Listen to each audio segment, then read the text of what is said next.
The burpee, a classic exercise. It's dynamic, it works the heart rate, it gets the whole body moving, and it can get really tough and intense. But it's essential to get the technique right. Performed well, this can be a great exercise. First of all, from the standing position, we're going to demonstrate some of the key positions. We drop down into a push-up position. So we go down into a squat and we bring our hands down towards the floor.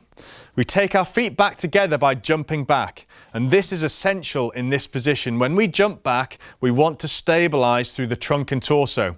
By contracting your glutes and contracting your trunk and torso, you can stabilize the spine rather than dropping the hips and potentially damaging or causing injury in your lower back. In this position, we want to be strong and stable. Our hands want to be underneath our shoulders, not too wide. We want to make sure that the hips are strong and not too low. Now, to return to the standing position, we jump back up. Our heels come to the ground, like so, and we start to put that weight into the feet, evenly distributed between the front of the foot and the heel. The next thing we need to do is perform the jump. To perform a jump, we need to think about extending our ankle, our knee and our hip at the same time to jump straight up in the air. We're going to perform a few more and just have a look at some of the key technique points.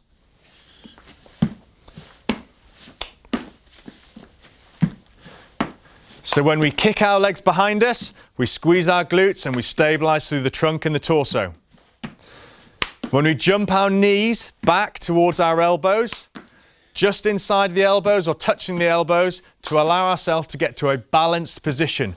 Really focus on trying to get your heels onto the ground. If you're struggling with mobility, don't worry too much. Keep developing it, keep working hard, and slowly you will start to get your heels to the ground. When you jump up, try to jump up tall, try to jump upright and get your chest up. As you leave the ground, the final finishing point is to make sure that when your feet are off the ground, you clap over your head, and that completes the burpee. To progress the burpee, you can also perform a push-up. You come out into the burpee position, as demonstrated here, and the next thing you're going to do is drop your chest towards the ground, keeping your elbows pulled into the side of the body to stabilize your shoulders, keeping your trunk and torso tight and keeping your glutes tight to stabilize and control the lower back so we don't risk any injury through there. We push away from the ground, we come back to the starting position, and then we continue the burpee. Let's have a look at a couple more of those. As you get good with this skill and you get good with the rhythm and you get a bit fitter and stronger, you can start to piece this together and it becomes very, very rhythmical. And this is where the benefits of the burpee really come in. One of our favourite exercises at BMF, performed well, it's a superb movement.